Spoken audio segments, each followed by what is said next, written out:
Hi, I'm Dr. Y.V. Rao, plastic and cosmetic surgeon from Dr. Y.V. Rao Clinics, Hyderabad. So, a few facts about hair transplantation. చాలా మంది అనుకుంటారు అంటే hair transplantation just like any other cosmetic surgery అని. Yes, it is one type of cosmetic surgery which improves ఏంటంటే body అపియరెన్స్ని improve అవుతూ ఉంటుంది, చేసుకోవచ్చు.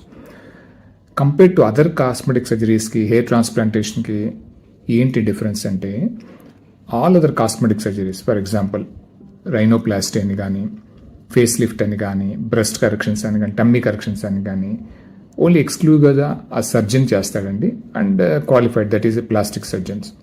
So they do perform directly, entire procedure is performed by them only అనమాట.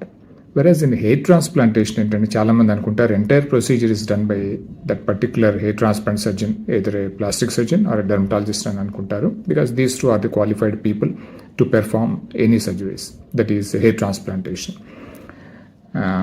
As per norms అనమాట. But ఏంటంటే దీంట్లో this is one surgery which involves ఏంటంటే other people also, non doctors, for example అంటే లైక్ ట్రైన్డ్ టెక్నీషియన్స్ అంటాం. There are various institutes విచ్కి ఏంటంటే ఈ ట్రైనింగ్ ఇస్తూ ఉంటాయి కొంతమందికి ఈ హెల్ప్ చేయడానికి. ఎందుకంటే హెయిర్ ట్రాన్స్ప్లాంటేషన్స్లో బేసికల్లీ 3 ప్రొసీజర్స్ ఉంటాయి, అంటే 3 స్టెప్స్ అనమాట. ఒకటి హార్వెస్టింగ్, ఒకటి ఇంకోటి preparation of the or making of the slits ఒకటి, ఇంకోటి ఇన్సర్షన్ ఆఫ్ ది గ్రాఫ్ట్స్ ఒకటి అనమాట. అవుట్ ఆఫ్ దీస్ స్టెప్స్ ఏంటంటే crew and design, out of the insertion పెట్టే ముందు, స్లిట్లు వేసే ముందు ఏంటంటే హెయిర్ లైన్ డిజైనింగ్ ఇవన్నీ ఉంటాయి అన్నమాట. సో హార్వెస్టింగ్ అంటే తీయటం అనేది, స్లిట్ మేకింగ్ అనేది usually the plastic surgeon or the dermatologist చేస్తారు మెయిన్గా. అండ్ ఇన్సర్షన్ అనేది చాలా చోట్ల అండి, ఆల్ ఓవర్ ది వరల్డ్ ఏంటంటే ఈ ట్రైన్డ్ టెక్నీషియన్స్ ఉంటారనమాట. బికాజ్ ఈ హెయిర్ ట్రాన్స్ప్లాంటేషన్ ఏంటంటే ఈ ఒక్కొక్క గ్రాఫ్ట్ తీస్తాం ఎఫ్ఈ మెథడ్ ద్వారా, తీసిన థౌజండ్స్ ఆఫ్ గ్రాఫ్ట్స్ ఉంటాయి. సమ్టైమ్స్ 2000 ఉండొచ్చు, ఆడ్ ఉండొచ్చు, లేదంటే 3 ఉండొచ్చు, కొంతమంది 4 కూడా పెడతా ఉంటారు, or even more also, depending on the requirement and the surgeons capabilities అనమాట. సో ఇది చేస్తున్నప్పుడు ఏమవుతుందంటే అన్ని థౌజండ్స్ ఆఫ్ గ్రాఫ్ట్ ఒక్క పర్సన్ పెడతాం అనేది ఇట్స్ ఇంపాసిబుల్ అనమాట. అంటే హ్యూమన్ ఎగ్జాషన్ వల్ల, దేర్ ఇస్ ఆర్ ఫెటిక్ వల్ల ఏంటంటే ఇన్ఫీరియర్ రిజల్ట్స్ వస్తూ ఉంటాయి.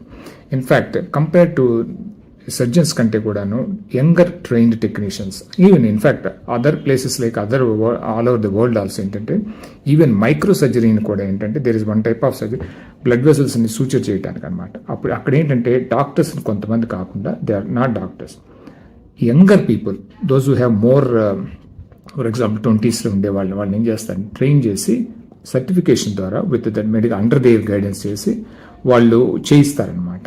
So these are all allowed అండి, అది యాజ్ పర్ నామ్స్ అనమాట. So this is one hair transplantation, one cosmetic surgery where apart from the plastic surgeon ఏంటంటే other people కూడా involve అవుతారు. బట్ ఆల్ ఆఫ్ దెమ్ ఏంటంటే under the supervision of the main surgeon, that is either a plastic surgeon or a dermatologist అనమాట.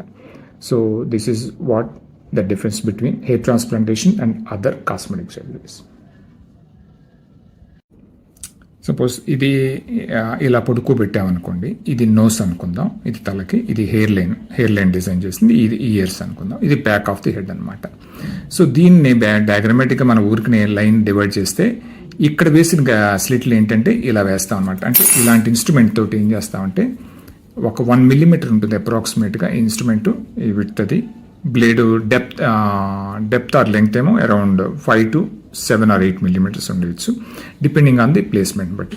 ఫ్రంట్లోనేమో సన్నటి స్లిట్లు వేస్తాం, back వచ్చేది కావాలంటే 1.2 or 1.3 స్లిట్లు కూడా వేయొచ్చు అనమాట, విడుతున్న స్లిట్లు. సో ఇలా వేస్తూ ఉంటాం అనమాట. ఈ కార్నల్ స్లిట్ లేదు. అదే ఇక్కడ ఏమి టెండ్ చేస్తామంటే ఇలా అడ్డంగా తిప్పుతాం అనమాట, ఈ బ్లేడ్ని ఇలా అడ్డంగా తిప్పుతాం, ఇలా అడ్డంగా తిప్పి ఇలా వేస్తాం. అదే ఇక్కడైతే ఇలా పెడతాం అనమాట, ఇక్కడైతే ఇలా అడ్డంగా తిప్పుతాం. సో ఏంటి తేడా ఏంటంటే కనుక I will tell you. So ఈ sagittal slits dark also called ఏంటంటే లాంగిట్యూడినల్ స్లిట్స్ అంటాం, in the direction of the hair అనమాట. ఇలా వస్తూ ఉంటుంది. ఇలా వేస్తున్నప్పుడు ఏంటంటే ఇలా బ్యాక్ ఉన్నప్పుడు ఇలా వేయొచ్చు, బట్ ఫ్రంట్కి వెళ్ళేటప్పటికి వచ్చి ఏమవుతుందంటే ఇలా పుడుకోబెట్టేయాలి. ఆల్మోస్ట్ పుడుకోబెడుతున్నప్పుడు ఏంటంటే ఈ సర్ఫేస్ మీద ఉండే కాంటాక్ట్, దో ఈ width of the blade 1 millimeter అయినా కానీ సర్ఫేస్ మీద ఇలా పొడిచేటప్పటికి ఏమవుతుందంటే స్లాంట్గా పెడుతున్నాం కాబట్టి 1.2, 1.3 ఆర్ ఈవెన్ మోర్ కూడా రావచ్చు అనమాట. అందుకని సర్ఫేస్ మీద ఎక్కువ ఆక్యుపై చేస్తూ ఉంటుంది అనమాట. అందుకని ఆ ఉద్దేశంతో, ఆ కాన్సెప్ట్ తోటి ఏంటంటే కొంతమంది ఏంటంటే డిజైన్ ఇలా చేసి చూసారనమాట. సో ఈ విధంగా కొరనల్ స్లిట్లు వేస్తే ఆ విధమైన డిసడ్వాంటేజ్ రాదు మనకి. ఎందుకు రాదంటే మనకు తెలుస్తుంది, చూపిస్తాను మీకు నేను. సపోజ్ ఇలా వేస్తున్నప్పుడు ఇక్కడ మామూలుగా ఇలా వేస్తున్నప్పుడు ఏం ప్రాబ్లం ఉండదండి. వన్స్ ఫ్రంట్కి వెళ్ళే కొద్ది ఏమవుతుందంటే పుడుకోబెట్టేయాలి హెయిర్స్ని, ఎందుకంటే ఆ natural direction is like that. అప్పుడు పుడుకోబెట్టినా కానీ ఈ సర్ఫేస్ మీద ఉండే కాంటాక్ట్ ఈ బ్లేడ్ యొక్క విడ్త్ కాంటాక్టే 1 మిల్లీమీటరే ఉంటుంది, అంతేగాని 1.3 ఇలా రాదు. అన్లైక్ ఇలాగ ఏమవుతుందంటే ఇలా పెట్టేటప్పటికి ఏమవుతుందంటే ఇలా ఉంటే 1 మిల్లీమీటర్ గుచ్చుకుంటుంది. అదే ఇలా గుచ్చితే ఏమవుతుందంటే ఇంత యాటువాలు గుచ్చినప్పుడు ఏమవుతుందంటే 1 అవ్వచ్చు, 1.3, 1.5 కూడా అవ్వచ్చు అనమాట, అంత విడ్త్ పెరిగిపోతుంది అనమాట. సో అందుకని చాలామంది నవ్డేస్ ఏంటంటే కొంతమంది ఈ కర్నల్ స్లిట్స్ని ప్రిఫర్ చేస్తున్నారు అనమాట. సో దట్ తక్కువ ఏరియాలో ఎక్కువ హెయిర్ని పెట్టవచ్చు అన్న ఉద్దేశంతో అనమాట. Frankly these are called horizontal or these are longitudinal, these are horizontal అనమాట. So in fact in true sense ఏంటంటే these terms are not applicable అండి ప్రాక్టికల్లీ. ఎందుకంటే ట్రూ సాజిటల్ కానీ ట్రూ కర్నల్ కానీ ఉండవు అనమాట ఎక్కడ. ఎందుకంటే హెయిర్ డైరెక్షన్ ఇలా ఉంటుంది, ఇక్కడికి వెళ్ళే కొద్దీ మళ్ళీ ఇలా వెళ్ళిపోతూ ఉంటుంది అనమాట. ఇనీషియల్గా ముందర ఎవరికైనా ఇలా ఉంటుంది హెయిర్, అలా పక్కకి వెళ్ళే కొద్దీ ఇలా వెళ్ళిపోతూ ఉంటుంది. సో ఆటోమేటిక్గా ఏమవుతుందంటే కొన్ని సాజిటల్ వస్తాయి, కొన్ని కరోనాలు వస్తాయి. ఇన్ ట్రూ సెన్స్ ఏంటంటే మిక్స్డ్గా ఉంటుంది ప్యాటర్న్ అంతా. సో అంత మరీ కంగారు పడిపోక్కలేదు వీటి గురించిను.